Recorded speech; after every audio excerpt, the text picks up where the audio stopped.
मनुष्य अपने आने वाली पीढ़ियों के लिए धन दौलत प्रॉपर्टी जायदाद बनाता है ताकि उन्हें किसी प्रकार की समस्या का सामना ना करना पड़े। लेकिन इंसान ये भूल जाता है कि हम अपनी आने वाली पुश्तों के लिए कितना भी धन इकट्ठा कर लें या करके छोड़ जाएं, पर कुछ चीजें पैसों से नहीं खरीदी जा सकती। और विडंबना ये भी है कि उस चीज के बिना हमारा जीवन असंभव है। जी हाँ, हम बात कर रहे हैं कुदरत के नायाब तोहफे की, जिसे मनुष्य ना तो कभी बना पाया है और ना ही कभी बना पाएगा।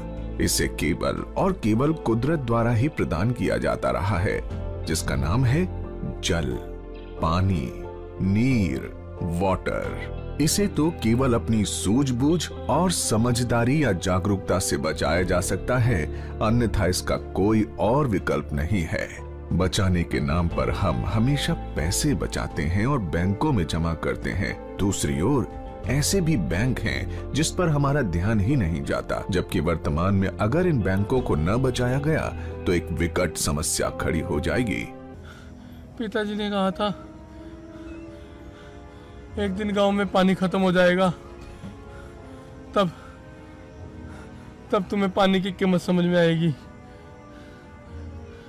कैसे धाराएं बहती थी गांव में पानी की, और आज 2 बूंद पानी के लिए तरस गए हैं। हम बात कर रहे हैं वाटर बैंक की, यानी पौंड, तालाब, जोहड़, झील, पोखर या जलाशय भी कहते हैं, और जिन्हें हम नजरअंदाज कर रहे हैं। सेंट्रल ग्राउंड वाटर बोर्ड की हालिया रिपोर्ट के अनुसार, जहां हमारे देश में पिछले 10 वर्षों वर्ष 2007 से 2017 में भूजल में 61% की रिकॉर्ड गिरावट हुई है, वहीं स्वयं हरियाणा सरकार के कृषि विभाग के अनुसार राज्य के भूजल में प्रतिवर्ष औसतन 2 फुट की गिरावट दर्ज हो रही है।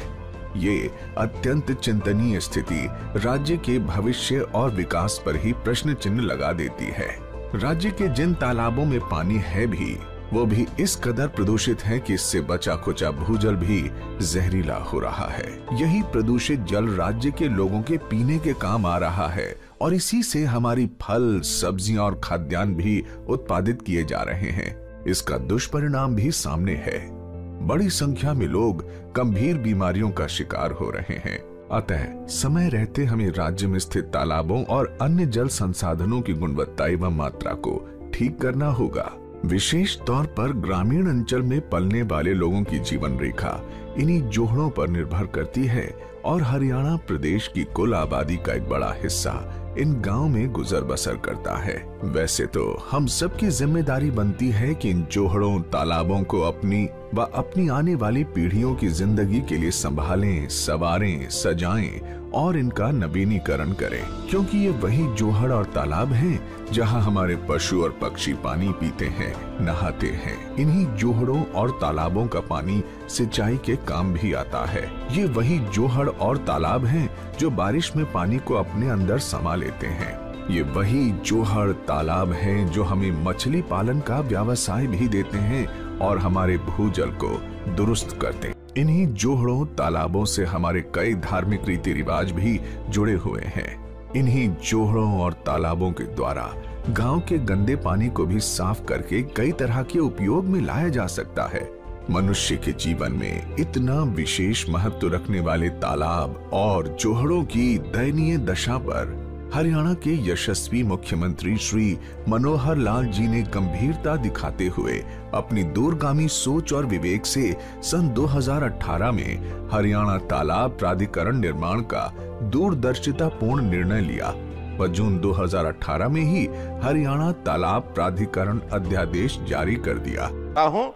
हमने हरियाणा में एक जो तालाब है, जैसे मानो अपना ये सरोवर है, ऐसे सरोवर भी हैं, तालाब सामान्य भी हैं। ये 14,000 तालाब है हरियाणा के अंदर, लेकिन इनकी स्थिति यानी ज्यादातर तालाब या तो ओवरफ्लो हो गए हैं और पानी उनकी निकासी बाहर नहीं होती। तालाब का पानी भी अच्छा नहीं रहा, क्योंकि अब नालियों का और सीवरेज का और गंदा पानी भी तालाब में जाना शुरू हो गया। लेकिन तालाब में पशुओं के पीने की पानी की व्यवस्था ठीक हो जाए, जहाँ सरोवर है वहाँ स्नान करने के लिए या लोग उसका यूज करते हैं, उस नाते से पवित्रता उसकी बनाए रखें। और ज्यादा पानी हो जाए तो उसको वहां से निकाल करके और आसपास के खेतों में ले जाकर उसको सिंचाई के काम में लिया जाए। पानी की एक बूंद वेस्ट नहीं होनी चाहिए। इसके लिए अलग से हमने एक पॉन्ड अथॉरिटी ऑफ हरियाणा, एक तालाब प्राधिकरण हरियाणा का ये हमने बनाया है और इसमें कई हजार करोड़ रुपए का खर्च है। तो मैंने कहा है कि भी ऐसा हजारों करोड़ रुपए का खर्च ये कंपनियां हमारे इन तालाबों को ठीक करने के लिए लगा देंगी, तो अगले साल 2 साल में हम सारे जो तालाब हैं इनकी व्यवस्था ठीक करेंगे, ये हमने सोचा है। हरियाणा का नाम देश के अग्रणी प्रदेश के रूप में होगा।